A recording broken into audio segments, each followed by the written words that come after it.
Hello, I'm Laura Silva, and I'm here with my father, Jose Silva. One of the questions that we're asked, above all questions as we meet people throughout the world, when we travel presenting lectures, is what is the Silva method? Would you explain to us, in your own words, what is the Silva method? Well, Laura, the Silva method is many things, really. But to be able to get the foundation, the beginning points correctly, let's say it's in so many words, is a method of mind training that develops the control of our mind. Method of exercises of mental training that gives us control. Because it is said, Laura, that usually it is believed that a non-controlled mind is always destructive. So we say to be constructive and creative, we need to discipline our mind. And that we call control of our minds.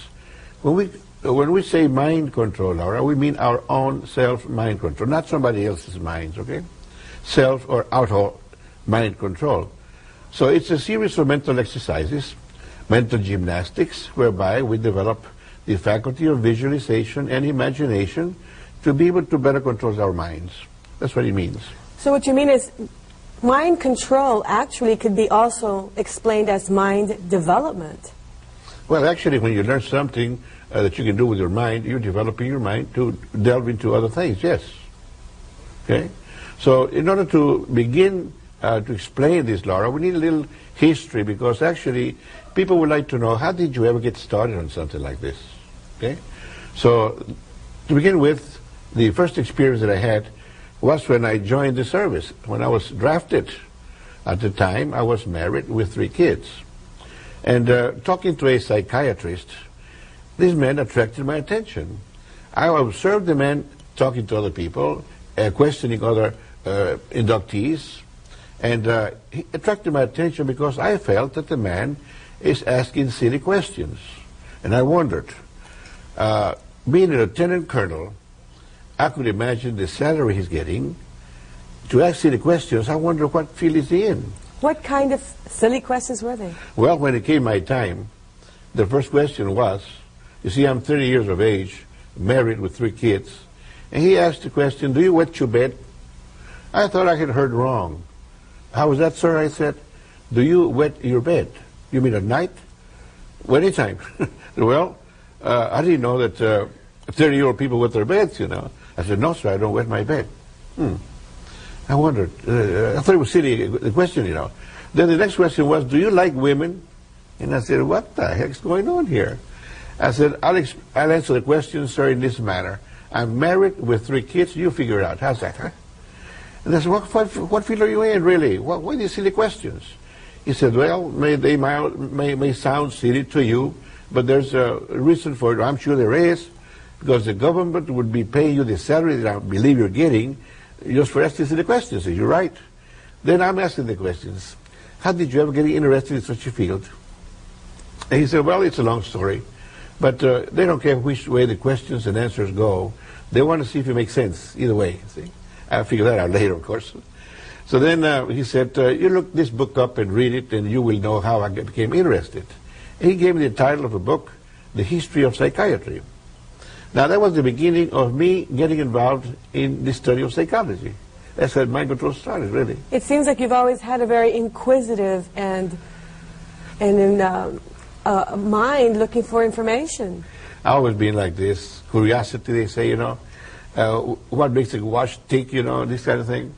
And getting involved in trying to discover new things and inventions and so on. I have always been attracted to this. This is why my field, since I was 40 years of age, I started to study electronics. And that's my field, electronics. My profession, electronic technician.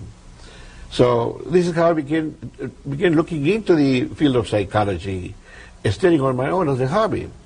When I got out of the service, I really took it very seriously in going out to hear lectures and participate in some lessons that some of these top-notch psychologists and psychiatry were teaching.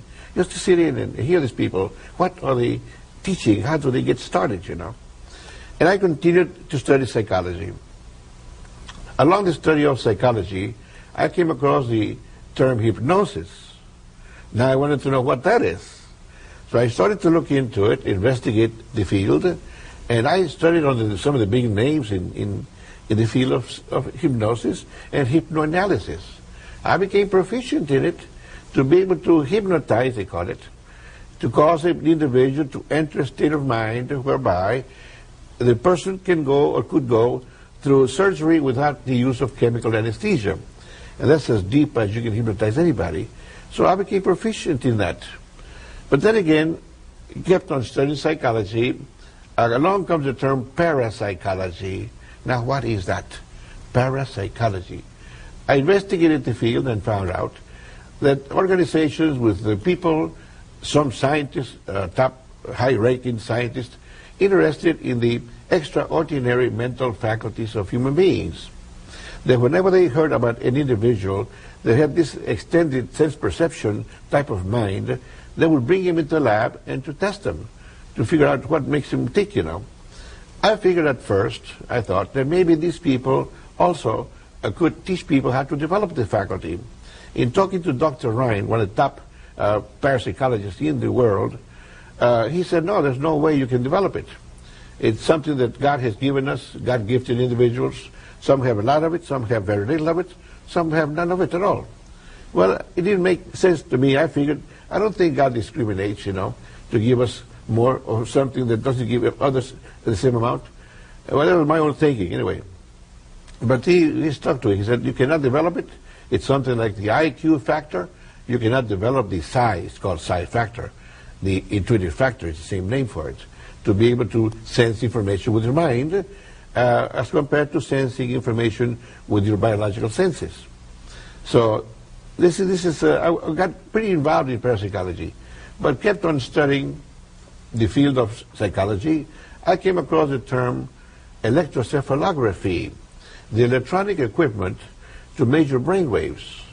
Boy, that really attracted. It was a nice toy for me, you see. My field is electronics. I'm fully developing in the field that I'm an expert in, you know. So it's full circle for me, that is. So I started experimenting and fooling around, with the idea of the electrocephalograph. The equipment to measure brain waves and to measure the output, the strength of your brain output. You see, your brain vibrates so many times per second, like your heart beats so many times per minute.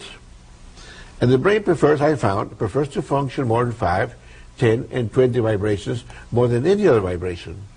But then again, to begin with, I wanted to know, what are the first frequencies detected in the fetus, for instance? What are the first frequencies that the brain starts operating on?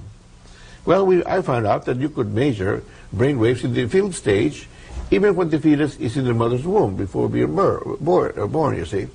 So the first frequencies are the lowest frequencies of the brain. And that's called the delta frequency. We have a chart here that indicates those frequencies here. You see, the delta frequency is in the black band. And we'll discuss the chart later. Right at the bottom is the black band, and that's between 1/2 and 4 cycles per second. Well, this is the area that the fetus is functioning on before being born. Then I found out that the frequencies keep on increasing. The overall average of a child keeps on increasing according to age. We find that if you're 10 years old, there's more tens than any other vibration in your brain. 15, more 15s, and so on. It seems like it's growing at a higher frequency rate or frequency situation or range according to the age. Meaning that once you get to be 20 years of age, you get stuck on 20. You may grow out of 20, 25, 30, 40 years of age. The overall average brain frequency of human beings is 20 vibrations per second. But the overall brain frequency of a child depends on the age. See, it's lower, always lower, than the overall average brain frequency of a mature adult. So then I started to look into what is going on here.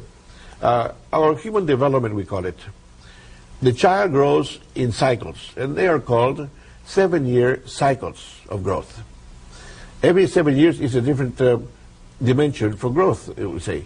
And they're called, when you're growing and adding more to your body, they're called anabolic cycles. So we're supposed to grow to peak growth in 7 anabolic cycles. meaning 7 times 7 is 49. So the child starts growing. The first 7-year anabolic cycle, the child starts to learn how to talk, to walk, to do things that interested in many areas. And but the mind of the child, we find, functions only what is called inductively. The child up to about 7 years of age, while developing a set of teeth and so on, he does not develop the analytical processes of the mind, which means the child does not know how to analyze. He only responds to the environment, and he adjusts himself to the environment. So the environment is in control of the human being up to age 7. Now, between 7 and 14, the second anabolic cycle, the child develops a new set of teeth. The male starts talking into a mature adult level between 7 and 14, and the female goes into her monthly rhythm. Now here, the mind starts functioning analytically, which means the deductive faculty of mind appears on the scene between 7 and 14 years of age. Now here, the analytical processes, sometimes this is called the critical consciousness. The so-called individual who can analyze, be skeptical if he wants to, or whatever, reject or accept and so on, and his own reasons why and so forth. Well, the deductive faculty of mind, which means intelligence, that's what it means, has come into being. So we find that human intelligence reigns between 7 and 14 years of age. It's when it starts appearing within the human being, male or female. And this is the most important section of the mind where we should learn everything we're about to learn between 7 and 14, which means this is the center of human intelligence, we call it. Now we are distinguishing it between the center of biological or animal intelligence. You see, the first cycle, sometimes called an octave. An octave means 7 subdivisions of anything. Octave. An octave is a full dimension. An octave is something compared to a kingdom. A kingdom is self-supporting with its own kingdom, which means something like the kingdom of music composed of 7 notes, not 8. It's called an octave anyway, because number 8 is the indication that we're getting into another octave, the first or the second octave. So up to 7 is a full octave, a full kingdom, a full dimension. The dimension of music, called the kingdom of music, 7 notes. The dimension of pure white light, the kingdom of pure white light, it's 7 colors of the rainbow, and so on. And the dimension for biological bodies living on the planet, it's called 7 chakras, and so on. So it's a full kingdom here. 7 years is a full kingdom. A full octave, it's a full dimension. So the child in the second kingdom, second octave, second anabolic cycle, develops the faculty, deductive faculty of mind, develops the analytical faculty of mind, which means the center of human intelligence resides within the second anabolic cycle. And frequency-wise, there's a correlation there. There is, because actually we say the second anabolic cycle ranges between 7 and 14 cycles, and the center is 10. And that's called, on the chart, in the blue area, the center of the green is 10 cycles.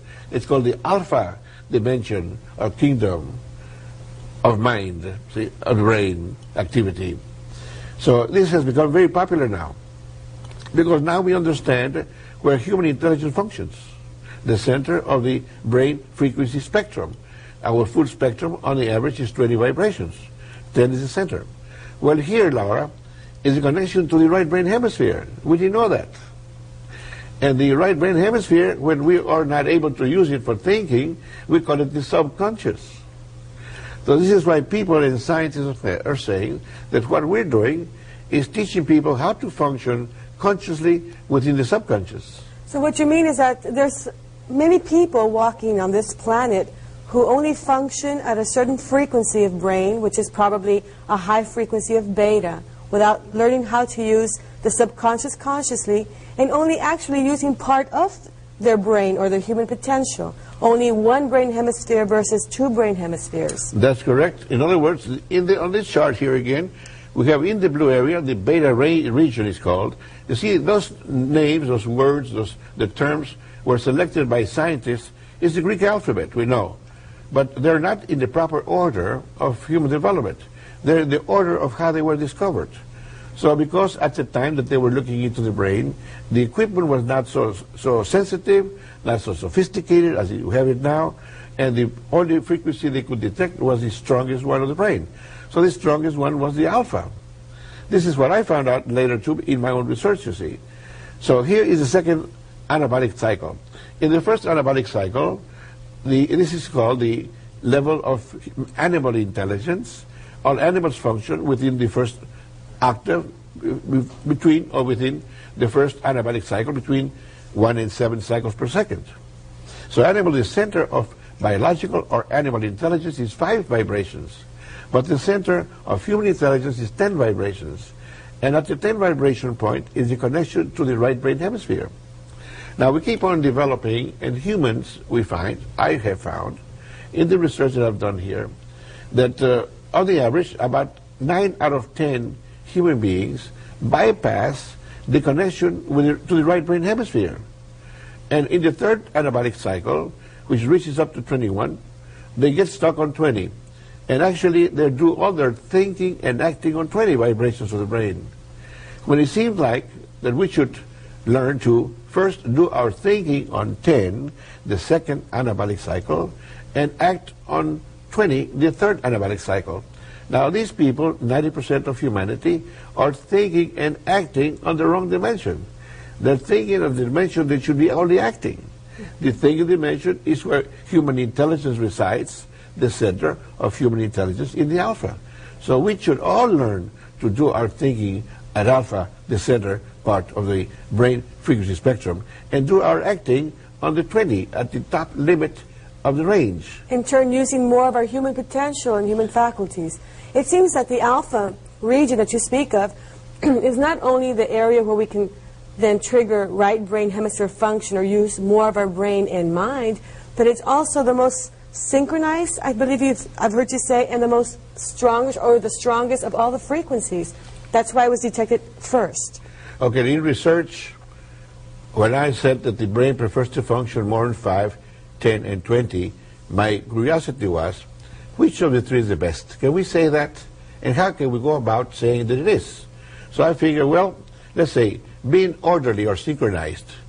Is one more synchronized than another? They would say that one that's more synchronized is better. Is one more stronger than the other? Then the strongest one would say would be better. So I went for that, looking for synchronicity of the brain frequency output in 5, 10, and 20, and the strength of the output of the brain. I found that the weakest one of the three, the least organized, or the most desynchronized, was the 20 vibration. Where most humanity functions in. Where 90% of people think and act on. And the strongest of the three was the 10 vibrations of the brain. The strongest and the most synchronized, the most stable of the three. So then we should be thinking where it's the strongest and act where it's the weakest. How does a person get to think? How difficult or how easy is it for a person to learn to trigger right brain function, to be able to go into that second octave that you talk about as far as human development and use the alpha frequencies to do their thinking in? How easy is it for a normal human being to do that, and what are the benefits? Well, first of all, we found that 10% of humanity know how to use it naturally. They don't need to be taught. We don't know how they came about it. To begin with, they're using that dimension to think with. They think on 10 and act on 20, which is the ideal. But then we started to label these people. The centered thinker, or the people who does their thinking at the center of the brain frequency spectrum, the normal average spectrum is 20. And the center, of course, is 10.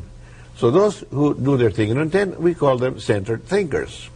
Of course, the ones that do their thinking on the extreme end of the band, we call them not off-centered, but eccentrics, off-centered, which same thing. See? So eccentrics, there are 90% of people are eccentrics in their way of thinking, and only 10% are centered in their way of thinking. Now, our idea was, can we get the eccentrics to become centered? And this is where the research came in, trying to figure out, can this be done? Can we use yoga, for instance, to get them to slow down the brain waves like yogis do? And I found out the yogis went to 5 cycles. That didn't help us any. We want to stop on 10, because 10 is the center of human intelligence.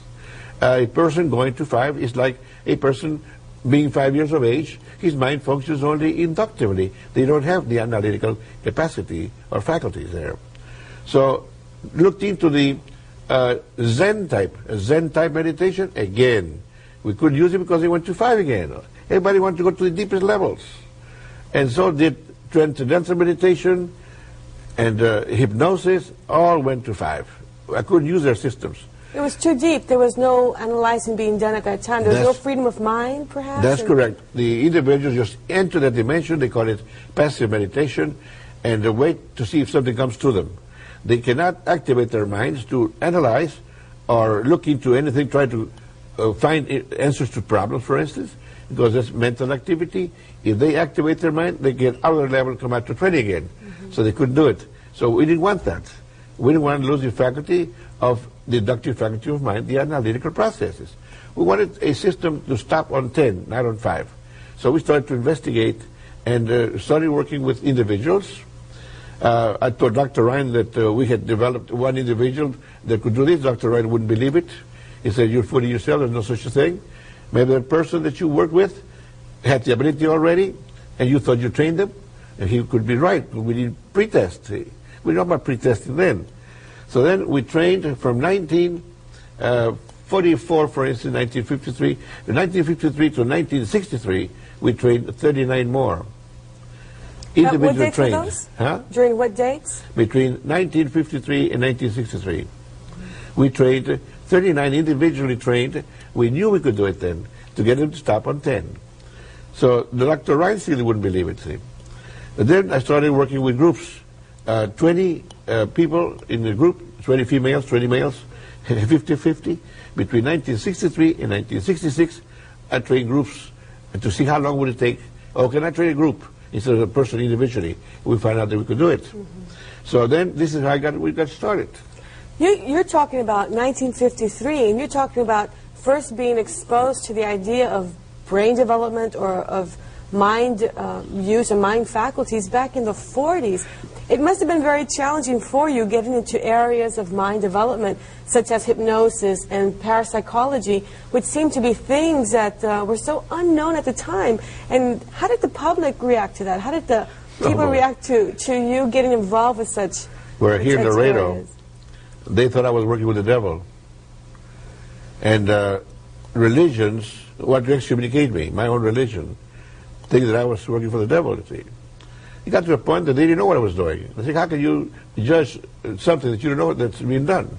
You don't even know what parapsychology is. I'm dealing in parapsychology. So they stopped getting after me because of that. They didn't know what I was doing really. And when they found out that I was doing something good that people liked and people wanted more of, I mean, then they came on my side, see. But at first it was tough. The newspaper wouldn't take our ads.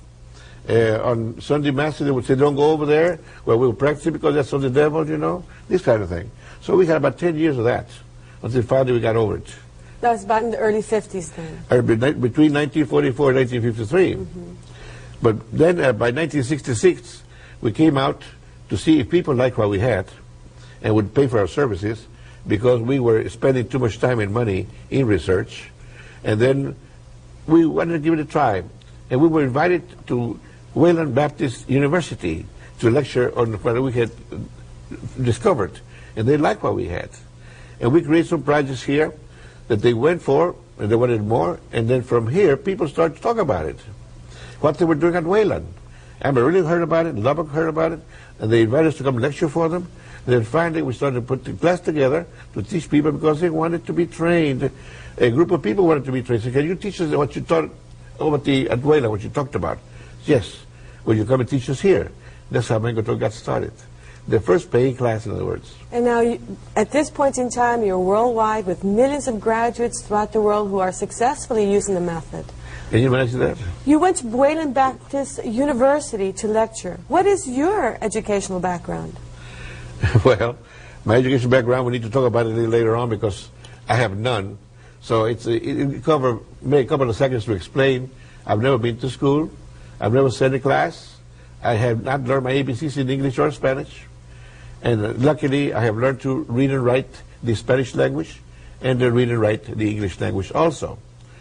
Only God knows how that happened, really, because I sometimes do not remember how it came about. It was so slow that before I knew it, I was reading Spanish and writing it, and English and writing it. This is how I became interested in the field of electronics when I became 14 years of age. And when I started to study a correspondence course in electronics, I could understand it then in the English language. But I've never gone to school. I have no formal education. They say that I have a doctorate. Well, the doctorate that I have is an honorary award in humanities because of the work I've done, but not because it's academic. It's not an academic degree. It's an honorary award. It seems like you've been to universities not for education, but to educate. That's interesting to the thought, you know, because I've gone to so many universities and colleges in the United States and around the world only to teach or to lecture, but never to learn. Isn't that interesting? That is interesting. A self-educated man, and we're all very proud of you. It's been great talking as far as this whole segment is concerned as to what is the Silva method, what is mind development, and get a little bit into the history of the Silva method and of mind development. It's been good to find out how is that we can utilize this particular aspect of our being, how we can develop our potential to a maximum perhaps to be able to live more successfully.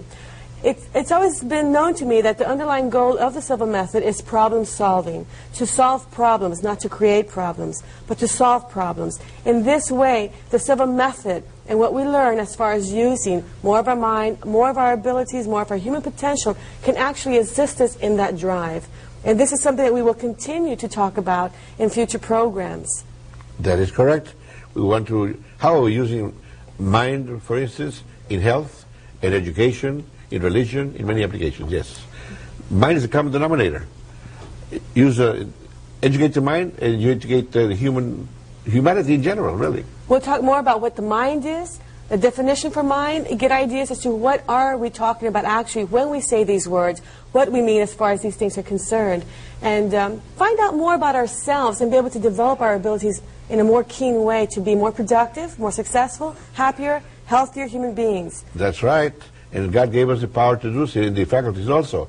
Only we were not aware that we had those faculties. We would didn't know how to use our mind, really. So learn to use your mind, and you learn to be more successful in life, in every area, every application, yes. Great, thank you very much. Join us again in our next program and find out more about what you can do and help yourself to be the person you want to be. Realize those goals, solve those problems, use more of your human potential, use more of your brain, use more of your mind, and be the person that you want to be. Join us again. Thank you for joining us now.